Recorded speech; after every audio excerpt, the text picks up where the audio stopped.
तर उद्धव ठाकरे यांची पत्रकार परिषद आता सुरू होती। मराठा क्रांती ठोक मोर्चाचे आंदोलक उद्धव ठाकरे यांना भेटलेले आहेत। त्यानंतर आता उद्धव ठाकरे माध्यमांशी संवाद साधतात। या पत्रकार परिषदेमध्ये मराठा समाजाला ओबीसी मधून आरक्षण मिळावं का या संदर्भात उद्धव ठाकरे आपली भूमिका काय स्पष्ट करतात हे पाहणं महत्त्वाचं असणार आहे। ठीक आहे,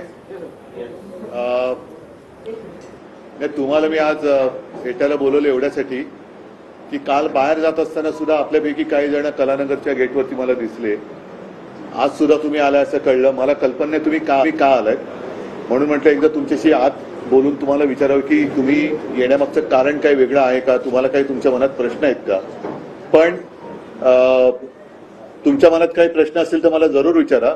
पण आपण भेटतोच आहोत तर आज आणखीन एक बातमी लोकसत्तामध्ये आलेली आहे, ती नाही म्हटलं तरी जरा आश्चर्यकारक आणि संशय निर्माण करणारी आहे। गेल्या आठवड्यामध्ये मी आपल्या सर्वांशी बोलताना मुंबईचं कसं अडाणी सिटी करण्याचा डाव चाललेला आहे, मुंबई शहराचं, ही माहिती आपल्यासमोर मांडली होती। एक तर धारावीकरांना मी पुन्हा एकदा सांगतो की तुम्हाला आहे तिकडनं आम्ही जाऊ देणार नाही। धारावीकराला धारावीमध्येच घर मिळालं पाहिजे, आमची आग्रहाची मागणी आहे। त्याच्याबद्दल आणखीन डिटेलमध्ये बोलेन। पण एका धारावीची 20 धारावी या मुंबईमध्ये करण्याचा डाव जर कोणी करत असेल तर तो आम्ही उधळून लावू। ते स्वप्न त्यांचं काही आम्ही साध्य होऊ देणार नाही। म्हणजे धारावीकरांना उचलायचं, मुलुंडला नेऊन टाकायचं, धारावीकरांना उचलायचं, मिठागरात टाकायचं, दहिसर नाक्याला टाकायचं, तर या सगळ्या ज्या गोष्टी आहेत, कुर्ला मदर डेअरीमध्ये टाकायचं।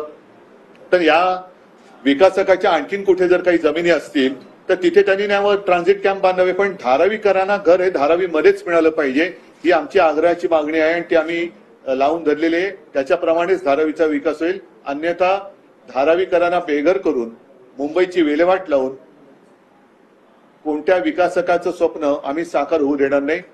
आणि त्यालाच धरून मुंबईमध्ये कशी लूटमार सुरू आहे। काल आदित्यने रस्ता घोटाळ्यांचा विषय मांडला, म्हणजे कॉन्ट्रॅक्टर माझा लाडका, ही एक त्यांची नवी योजना आहे। तसंच आज ही बातमी आलेली आहे, लुप्त आदेशाचे गौड बंगाल।